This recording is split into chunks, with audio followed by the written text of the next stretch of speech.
What's going on, everybody? Again, welcome once again to Movie Breakdown and Review. I'm here with my guy DJ Gove. We gotta give a huge shout out to Showcase Cinema for partnering with us and allowing us to see the next film that we're about to talk about. This one, very anticipated. A lot of people are waiting for it. Yeah, it's kind of crazy where it's the first week in March and you're already basically 2 movies deep in summer movie season. Like, it's crazy. This right? year is loaded. It's no one's waiting for the sun to come up. We're getting all these big blockbusters at the top of the year, and it's not stopping either. So, like, I'm gonna spend my entire summer basically at Showcase. pretty much. The rest of my year, pretty much. And so we're talking about Michael B. Jordan, Creed. For those who've been living under a rock, you don't know Creed. Apollo Creed was a character from the Rocky series that has gone on to be beloved, starring Sylvester Stallone for I don't know how many decades. Yeah, I mean, and when we first heard about this Creed spinoff, starring Michael B. Jordan, a lot of people were kind of skeptical about it. It was like, do we really need it? I was excited. No, I know you because I understood. I like the character Creed, the way he went out, and it kind of sucks. And I told you this: it sucks that we're never going to see Carl Weathers don the boxing gloves again and be alongside his pseudo son. But now we're three in. We had 1, 2 wasn't my favorite. I'll be honest, 2 was not my favorite, and we could talk about that a little later on. But three I think really, really shines, and we're gonna get into why we thought that. So before we get into that, there could be possible spoilers. So please, if there are spoilers that you do not want to hear or things that you don't want to hear, please step away. Go to showcasecinemas.com or their app. Go buy your tickets. Go see this thing in the theater. Come back, join the conversation, and I mean, it's time to go. So that's your warning, because we're going in on this. We really have a lot to talk about in this film. So let's talk about the directorial debut of Michael B. Jordan. This is his first time sitting behind the camera. Yeah, because the first 2 are Coogler, right? Coogler did the first one. He did the first one, okay. And then a friend of his, I always forget his name, and I apologize, but there's another gentleman who Coogler produced it, but Coogler was out doing Black Panther at the time, so he couldn't do that one. Right. So he passed it on to another talented black director, and it's a decent movie. I just wasn't a fan of the story. Yeah, well, the two was a tough nut to crack. Yeah, because of the Drago stuff. It just feels like a cash grab. It just felt like what I mean. Like I feel like that type of story should have happened later on. Okay. It's not that it shouldn't have ever happened. It just happened too soon. Okay. I feel like so. Now we have Michael B. Jordan, directorial debut. What did you think overall? Okay, so this movie is dope. I mean, completely awesome. Yeah. So here's I love sports movies. And it's weird when you think about all the sports we have in America. The one sport that might have like the largest cinema legacy is boxing. Yeah. I mean, some of the all-time greatest sports movies are boxing movies, whether it's Rocky or The Champ with John Voight. Yeah, The Fighter. Yeah. Even if you go into Warrior, like the MMA, Warrior, yeah, Warrior. I mean, let's not forget, you have stuff like even movies that aren't like as well known but are phenomenal movies. Diggstown, Teen Wolf 2. So boxing movies have this great legacy, and the cool thing about all sports movies is some people might say, "Oh, sports movies, I like this. I'll just wait for it to come out. I can watch it at home." Nah. Sports movies are so much better in a theater because it's like being at an event. Yeah, you're in a full arena. You're watching it, because they're all very emotionally charged, and it just the sports movies, and especially the boxing movies and all the combat movies, lend themselves to that theater environment so much. This movie was no exception. And especially this movie because Michael B. he used a lot of influences from. He's a big anime nut.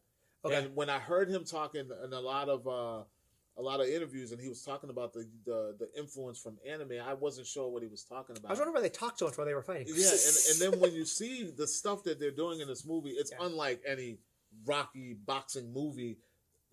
Style-wise. Okay. Style-wise. Okay. You know what scene I'm talking about. No. You know what scene I'm talking about. Yeah, there is a very, like, Naruto-ish kind of. Dude, I was like, what? Yeah, it was cool, though. Yeah, because it was different. Cool. It was different. There's this one shot that's even in the trailer that, it makes my stomach drop. The shot when Dame does the uppercut. Oh, the stomach, yeah. I was like, yo, did he, like, break his spine. And Like what? And it's that punch in particular. It's very like I don't watch a ton of the anime stuff. My daughter does, but it's very much like Vegeta punches Goku in the stomach kind of deal. It was very Dragon Ball. It was pretty cool. Yeah, I'm not gonna lie. A lot of the hits, the fight, the impact alone is enough to make you like sit on the edge of your seat, like what's going on, what's gonna happen, because a lot of times these matches can be predictable, especially the Rocky movies. We already know we're like 7 movies in. You know, there's very rarely do you get a shock. The last shock is probably when Apollo dies in Rocky 4. Yeah, exactly. Exactly. But the good thing about the Rocky movies, and it continues into all the Creed movies, and this one is no different, is the amount of like violence you get in this movie. Like the amount of punches landed in these movies are like. They're so absurd because a human being couldn't take that kind of beating, and but a ref would not allow the match. No, there's no way. Like, but the cinematography and it's great, and said all the battle damage scenes, everything they're really cool. So we know this movie has style. It has a lot of style. Yeah, and the style doesn't take away from anything. There is a really great storyline in this film that I really enjoyed, which really made me walk out of there like, wow. When you think there's nowhere left for these things to go, especially this Rocky saga, what did you think about the storyline as well? Bringing in a new character from the past of Creed, and that him having to face that his past. Yeah, so it was it was kind of cool. So I mean, we talked last time we were together. Jonathan Majors he's a bad man. Yeah. He carries that right into this movie. He's dope. And what was he? The Wire, right? That's where he started? No, that's where Michael B started. Oh, Michael B, that's right. Honestly, the first time I ever saw Jonathan was Lovecraft Country. That was the first time I ever saw him. Okay. I'm pretty sure he was somewhere else, but that was the first time I actually... Yeah.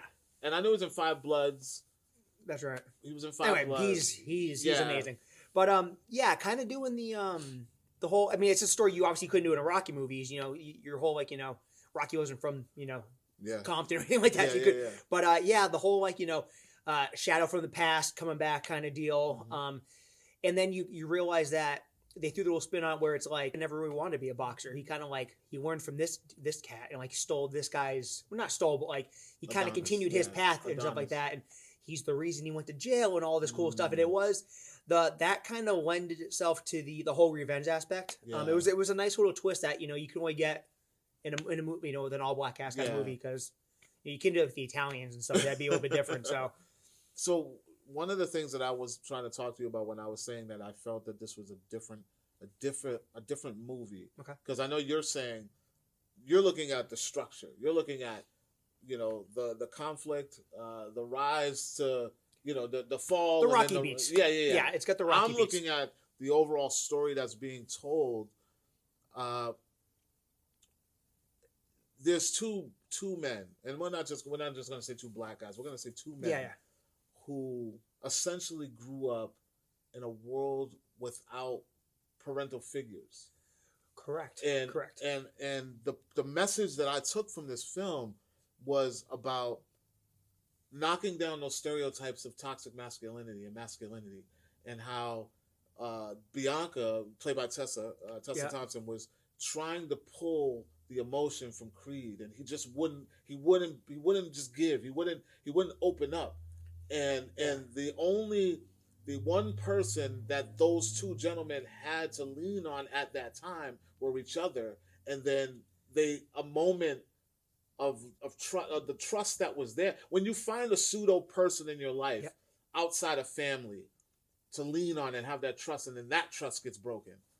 Yeah, because then it's like that's the real conflict. It's like, how do I got him back in my life, but I know what I did. He knows what you did. Yeah. And then that goes really, really spun up. Yeah. But it's funny you say that because it just unexpectedly kind of the main catalyst for the twist in the movie, how the tension builds up. It really is all based around Felicia Rashad. Yeah. Yeah. It's not even the mother. It's the pseudo adoptive mother, because it's Apollo Creed's kid, but it's Apollo Creed's illegitimate child. And Felicia Rashad plays Apollo Creed's wife, and she from the first one, she takes when young, but she's the reason that him and Dane was touched pretty much. Yeah. it's kind of her fault. Yeah. And then there's other stuff going on too. I don't want to ruin it, but Yeah. it really is. It's weird. Yeah, she is the it's her and the wife are the kind of Yeah. and Tess are kind of the main twists in the movie. Yeah. And let's not forget the little girl is adorable too. Oh yeah. Oh, the little girl's adorable. She is. She brings a lot of heart to this thing that she essentially raises the stakes for me with Creed because his whole family dynamic is so not dysfunctional. It's so everything that those two, that him and Dame were searching for, he has. Yo, dude, that piece of story, I'm telling y'all right now, that piece of and a lot of people probably aren't paying attention. They're just watching a fight between two men. But it's so deep rooted that, like what you said, seeing someone live the life that should have been yours. Jealousy really is the underlined theme of the movie. It's like jealousy and revenge. Yeah. I go with loss of trust in that. Okay, yeah. That family, that family dynamic. Because listen, I can't speak to that. I was fortunate enough to come from a household with both of my parents. So to see two gentlemen who relate to one another, who never had that dynamic, but they had one another at one time, and then in a blink of an eye, they don't have anyone anymore. Exactly, because they were in a group home together. Yeah, so. And they were protecting one another in that group home. Yeah. So listen, I'm telling you, we're maybe spoiling the hell out of this for y'all, but I'm telling you, it's worth talking about. Yeah, it's So from that aspect, yes, it's totally unlike any other Rocky movies. My thing is that it has all your Rocky beats. It has has your hey, that's Rocky 3. Yes, there's Rocky 5. Yes. There's Rocky 4. There's Rocky 2. It's like a clockwork. Which I mean, and the only thing about that is, and like I know we're on the pros part. There's not even like cons of this movie. Like for me to pick negative stuff, it's super nitpicking. Like I'm like scraping the bottom of the barrel. But I got a couple of things. But the fact that you had. Like, I was excited to see if they were able to, because there's a whole thing with the Rocky character in the studio and Sly and all that, so we're not going to get into that. Yeah. But I was excited to see, what are they going to do? Are they going to do a movie, a Rocky movie, quote unquote, with no Rocky and take it in a totally different direction? And they still hit the Rocky beats, but I just wish that if they hit those Rocky beats, it would have been nice to get Rocky. You know what I mean? Yeah. That's pretty much it. But so I don't fault for nothing for it. Except me picking negative stuff, minuscule. And yeah, like you're saying, because I know like we are focusing on the pros at the moment, but that is one of the major cons. Yeah. It's okay to not have Rocky a part of this journey or this story, but you got to at least address it. You don't even say his name. Yeah. That was kind of weird. And especially during that, I don't want to give away that part, but there's a certain part in this movie where he would essentially have been there. Like 100%. At least a phone call. 100%. At least a phone call. Like, and that was a bit of a drag. Yeah, it was weird. This is a Creed movie. Oh no, it is. And, it is. And it needed that though. No, it is. But to me, and it's not, like I said, it's no fault of any of these movies. It's probably just because I've seen the other ones many times. To me, the Creed movies are just more Rocky movies. Exactly. The first two are like completely extensions of the Rocky universe. Yeah. So they're Rocky Balboa sequels to me. I appreciated the fact that they made this a Creed movie and it leaves space for this thing to be its own machine. And it will be its own machine. Like, they're great movies, like in their own right. They are. It's just Rocky's has such a legacy behind it that you can't help but just think of it as a Rocky movie for me. Yeah. It's just they all roll together. So we talked about Jonathan Majors and how he is just a powerhouse on the screen. Yeah, he's awesome. Dude, I gotta tell you, that guy made me so uneasy. Like, not in a way where you hate the bad guy, but in a way where you're like, every time he's on screen, I don't trust him. No, and he's like, man, I do not want to crush this dude. Yeah, like he is just bad, menacing. Like, not even like there's villains, there's mustache twisters, and then there's just guys that you're like, yo, he's bad news. You don't mess with that guy. Like, and he does a damn good job. Yeah, and I almost wish they took it further because there's a scene in it where you realize the way he fights, because he was a boxer as a kid, and the way he fights is he learns, okay, so that, this arm's not moving that much. Okay, so that, there's a weak spot. That's attacked almost like a wrestler does, like when Bret Hart used to soften the legs up for the sharpshooter kind of thing. And I was fully expecting him, once they got into the meat of the story, for him to start ripping his life to pieces, because he just seems like that kind of guy, and they just didn't go that far, which I guess is what that. I mean, they could have went. he could have went ballistic. Yeah. Like, you know, we're talking like he could have had kids kidnapped. I mean, God only knows what he could have done because nothing would have surprised me because he did such a good job pulling off that, like you said, that menace where nothing was off the table for me at that point in time. Yeah, he was hungry and he was willing to, you know, reach the top by any means necessary. But I still think that there was a lot of love there. I think there was a lot of hurt. Yeah. But he just wanted what he wanted. Yeah. I don't think that meant, like, I don't think he would have went as far as hurting his family. But no, I'm saying he could have. He could. He definitely could. And it wouldn't have been like, oh, that seems a little out of place. Like as soon as the switch flipped with him, you're like, yo, this guy could do anything. Yeah, and I would not be surprised. Yeah, because he's just such a good actor. I mean, they're both actors. It's funny because the kind of inside joke with, you know, people that know me is that I don't like Michael B. Jordan. Which is not true. I just thought people blew the Killmonger character way out of proportion. I'm with you. And I just didn't want him to be my Superman. That was all. No big deal. Yeah. But no, I mean, he's awesome in these movies. Yeah. He's awesome. I said it to you. I was like, Yeah. yo, the casting of Michael B. Jordan as Baby Creed. Like, you watch this movie and he looks like Carl Weathers. Like, mannerisms, his attitude. Like, I don't even know if he's still studying Carl Weathers at this time. I don't even know, but I mean, all I know is like, what are we like? We should just write the script for Action Jackson Jr. and just get that thing going because it would be easy sliding. He's like, he embodies Carl Weathers' character as Creed in the Rocky series so much that when you see him just being with his family and being his character, it's like, oh my God, I see Carl Weathers. Yeah. So we've blown this thing up enough. Let's get to the cons of this thing. Okay. Although it's a great movie, like you said, the little things that you do notice, it's really nitpicking because at the end of the day, those little things bothered me, but I still thoroughly enjoyed this movie. And I think you all will enjoy this movie, so you definitely need to go to a theater and see this movie because it's I don't even think a big screen at home can do it justice. You need to see this. I have an 80-inch TV. I have Bose surround sound and stuff, and I still I'm gonna go see it again probably. The con for me, because we already talked about the missing of Rocky. Rocky that was the biggest omission. And it's not even like you really miss him. You're just like, well, he would have at least sent a letter. It just felt weird, like you just wait at least for the name to drop, and it just never happened. You're like, that's kind of weird. I don't. Yeah.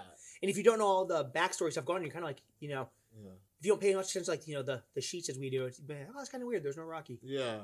I said little pick. One of the things that bothered me is there's a character that shows up in this movie from Apollo's past. One of the movies, you'll know. You know, I don't want to spoil everything. Yep. But there's a character, not part one. But there's a character from the past who's in this movie, and I don't know why or how. Like, what? Why is that man there? I don't know. And a lot there.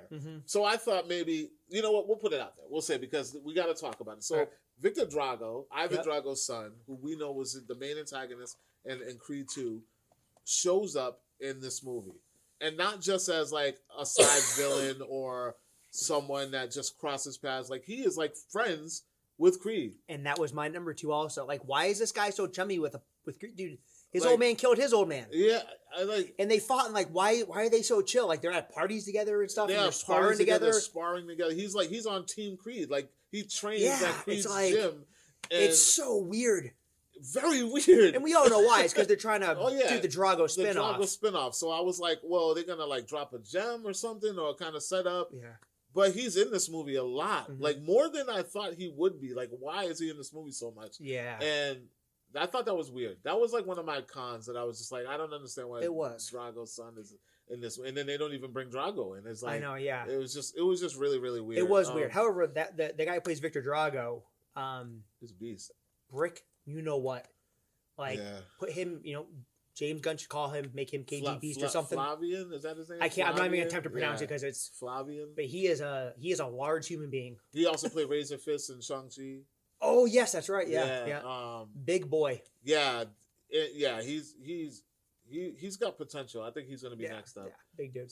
He's gonna be next up. He's got potential. Yeah. But yeah, I didn't understand why he was in this either. And I mean, other than that, was just the Rocky stuff. And then we already touched on like the whole Clubber Lang thing and how, you know, it does have those beats, those same beats. It does. The other thing I would add to it is, and this is super nitpicky, is that, so, you know, Dame the Dame starts boxing, and Dame is Jonathan Majors, and then they start setting up the fight between Dame and Creed, and at this point in time, Creed's retired, so it's very, it's like I said, it's very Rocky V kind of thing.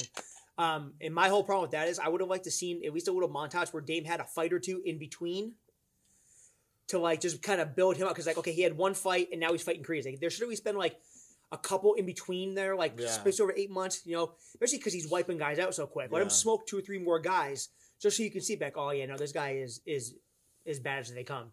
It would help build up toward the fight a little bit. Yeah, they didn't really show. Well, I mean, they kind of alluded to him like kind of stepping up and ranking, and to the point, you know what I mean? Yeah, but he fought the one dude, and then he fought Creed. That's it. No, they kind of showed his. I would have liked to see it. Rocky's the montage king. It's like you could have. By the way, they do the workout montage in this thing, and Jonathan Majors is climbing up. Oh my god, dude! It's like. Dude, I tear an ACL putting on my sneakers in the morning. This guy's climbing up ropes. Like, it's like, oh my god. Dude's rope climbing with both arms at the same time. Yep. Like from the ground all the way to the top. He's rope climbing like. Yeah. Make Stephen Amelo's San Juan can jump rope. Dude. It's ridiculous. Both of these guys are beasts. I'll tell you that much. Both of these guys are beasts, and they pull it off so well.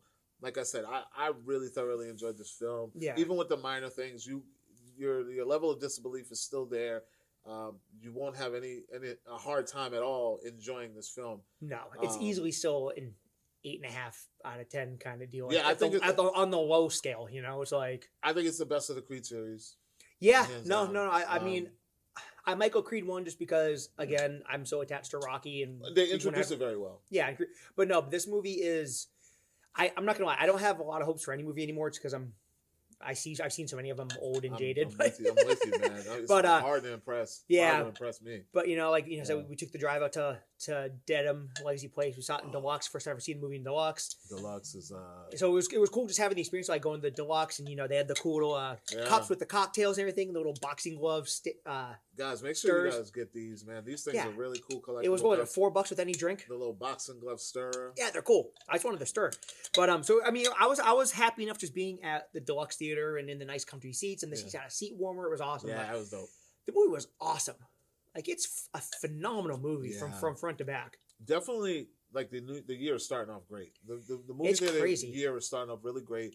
To see this film and walk out of there as satisfied as I was. I'm looking forward to going. I said this is a Memorial Day weekend level movie in the first week of March. Yeah, they could have definitely did this like 4th of July, and it probably would have did even better. But now, it's like I said, we got a lot of shows to do this summer. So this year it's going to be busy. So yeah, guys, let us know, how excited are you for Creed 3? It's out now in theaters. Are you excited to see this thing? Was it not on your radar? Did you have no idea what it was or that it was even coming? Please let us know. Drop a comment below. Like, comment, share, subscribe. And of course, guys. Yeah, don't forget to, if you don't have one already, if you are going to go to, when you go to Showcase, sign up for your Star Pass card. We'll give you Bargain Tuesdays. So there's so many movies coming out. If you can't hit every weekend, use Tuesday nights. And until next time, we hope you enjoy the show. Thanks, guys.